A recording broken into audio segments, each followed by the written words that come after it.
It's interesting how a person can maintain a certain sense of themselves, even if it doesn't relate to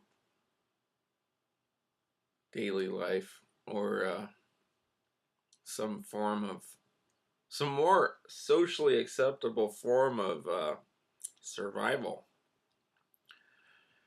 And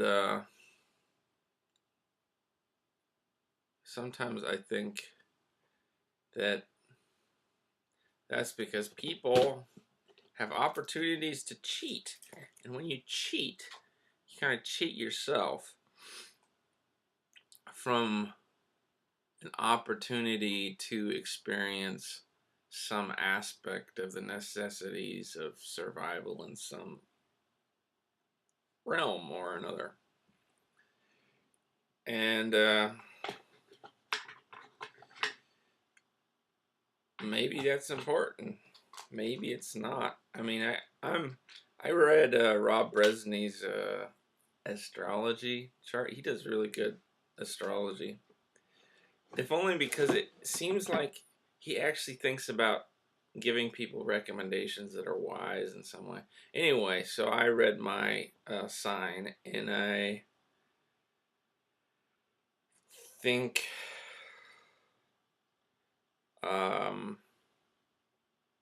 that it's important in well, the question or the challenge he gave was, what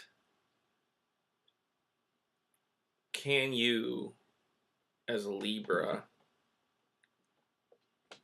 define for yourself what is important, the most important thing.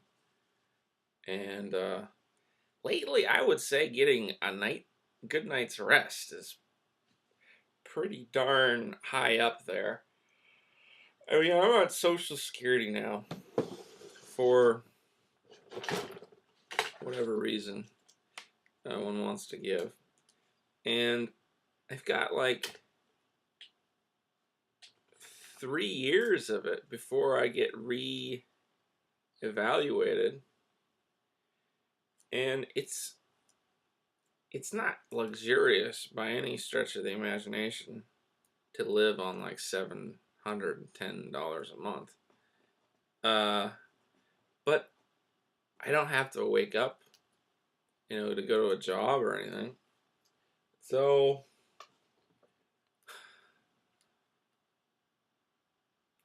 the usual motivation for work isn't really there. I mean, there is a motivation of some sort of sense of honor, I should say, in terms of like, just because 9 psychiatrists say that someone has a mental illness does not mean they have a mental illness, or that even such a diagnosis is helpful for anyone. The patient, the patient, or society in general. But I think yes, I think I've been kind of taking advantage, exploiting, I should say, the corruption of the mental health system as best I can. I mean, when I was in a mental hospital for the first time, or not the first time, but at Western State, I was talking to some lady, and I was like, there is no amount of money that they could pay us, or me, to make up for the bullshit that goes on in this place. The suffering that they cause people, including myself. And that may still be true, really. Because it's kind of infinite in some sense. The sort of suffering that is bargained away and allowed in those situations. I guess I'm trying to come to a point where I take responsibility for my actions, and slowly but surely I am getting there in whatever regard. I mean, I know it's not doesn't live up to my standards to take the government's money just because I think that they're all corrupt and kind of doing it out of anger. That doesn't really satisfy my ego or idea or ideals, I should say. Um, but it's really hard, to do good things when like nobody cares really. That's part of like being in the mental health system. And this is something I think I've been been lazy about, is that people don't give a crap about people who are in mental hospitals. I mean, it's as low as you go. I mean, I think people are treated more civilly in prison, probably.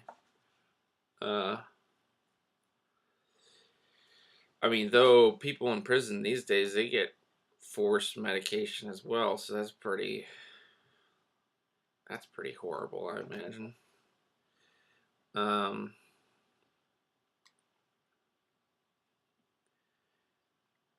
anyway, yeah, that's something. I guess it's kind of like when parents uh, abuse their kids.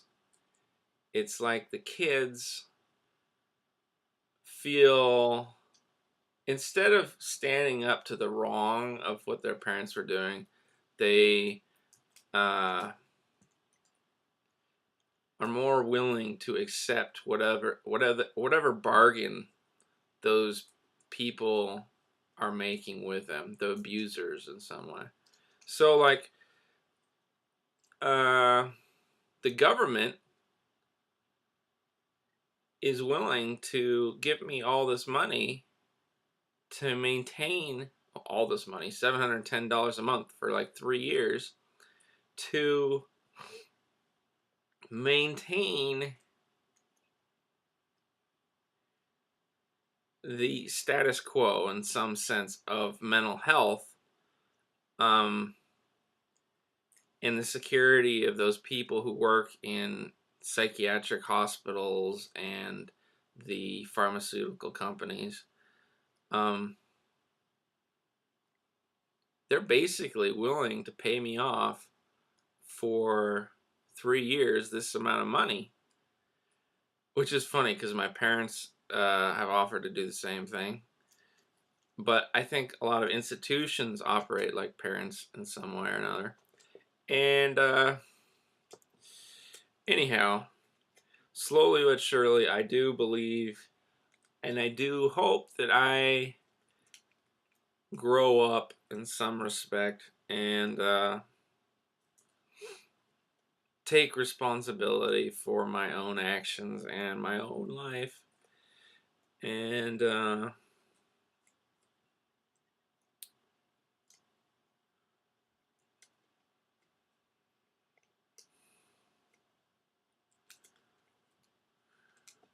anyhow, I haven't been a morning person in a long time. I haven't been a employed individual. I mean, there aren't any jobs in Port Townsend that I'm aware of that. Okay, well, okay, there is. I mean, I could work for Green Pods or Labor Leaders again because I did work for them for a while. Except I kind of got freaked out because they weren't paying me, and I didn't get the feeling like they were going to pay me. And I did write a letter to the owner, who hasn't written me back. So maybe she senses the kind of righteous indignation that I impregnate in my letters, and she just doesn't feel comfortable responding. And so I guess I gotta live with that. I'm just trying to figure out how to get out of Washington, basically.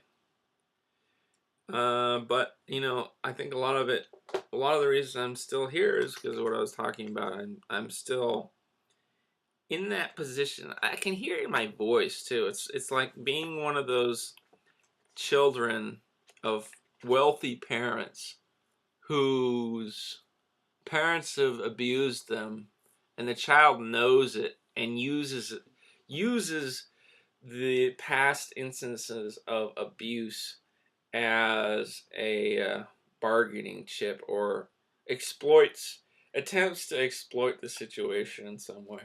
And so, yeah, I'm totally at fault for that. Um,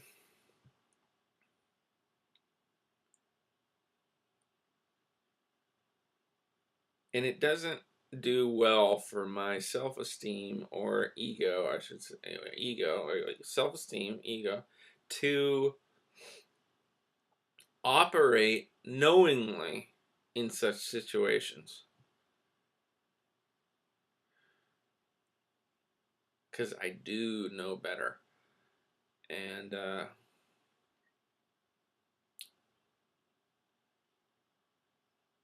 I did, yeah, it's like that victimhood mentality. I didn't really ever understand it. Uh, like, I think my sister doesn't like people when they act like that. Now I can understand what that's about. Uh,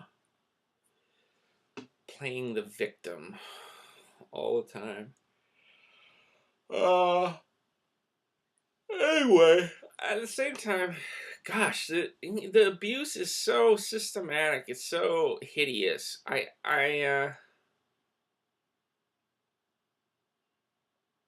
question on some level what is the best thing for me, and this goes back to personal responsibility.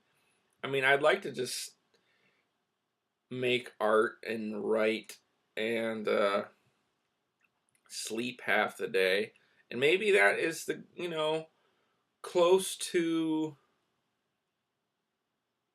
getting closer to the best I can do for myself. Um, I mean, I don't ideally. I would rather not be on Social Security for all of those 3 years. I mean, I'd rather find something better than that. Um, and I'm gonna still attempt to sue the county.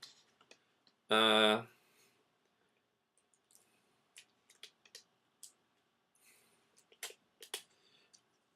so maybe that's a way out of it. I do feel really comfortable lately reading the law, because I've been reading the law, Washington State law, criminal and civil law, and maybe that's the most productive way to use my time. I think it is in some ways. It's at first it was really anxiety provoking to read the law, just because it showed me how many times I've been screwed over, and it just made me kind of like not want to learn anymore. There's like too much. I felt too much anger towards people and institutions and entities to function. It's like it's hard to function when you feel so much corruption and so much that's wrong. Um, Makes me just want to go to sleep. And anyway, though, I think I'm getting to a point where I can deal with it, and that's probably the right thing to do. Uh, and by doing that, I will probably deal with the issues that I have regarding my exploiting the situation or feeling entitled as some kind of victim uh, to support from the government. I mean, the way it works with my parents is not so much that they abused me when I was a kid, though one could argue that. It's more like the way I've kind of exploited it is with them. It's like force. It's like I basically have to put pressure on their uh, ability to operate their perceived entitlement in terms of being parents uh, to get anywhere in the relationship. It's like operating with children. Uh, who are your parents? Or who are my parents, rather? Uh,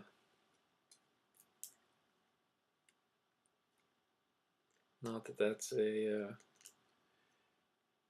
good or a bad thing. It's just what it is. Um,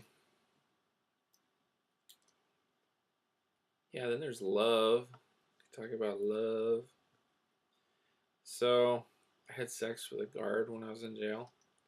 A female guard, mind you. Uh, I kind of liked it. And I wrote her a letter. 2 letters, actually. Um, and we'll see what happens. I mean, I still want to sue the jail, to be honest, but I kind of like this girl. I mean, I haven't really honestly thought I could like any girls in Washington my whole life. I mean, I had like crushes on girls. I had crushes on women. But it's like hard to find a woman whose political and experiential experiences uh, lead them to share similar values to my own. And I think she's the only one that I feel on some instinctual level that I do share those things with. Uh,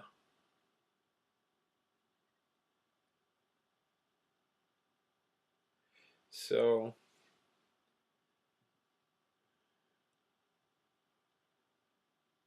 anyway, we'll see. I mean, it's a totally crazy relationship in some sense. I think Steve, the superintendent of the jail, though, would approve of it, though. I do like Steve, and so I mean, he's got a good heart in some ways.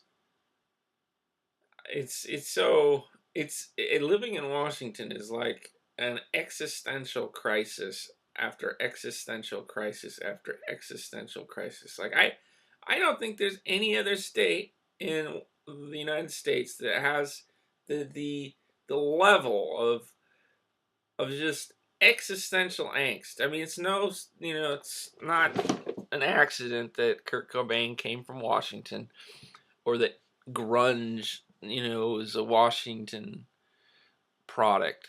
Uh, so it's like to reach any level of quality of life in this situation, one has to like accept the most absurd relationships, situations, and just go with it. It seems to me, whether it be going to jail or falling in love with a jail guard. That's just the way it is.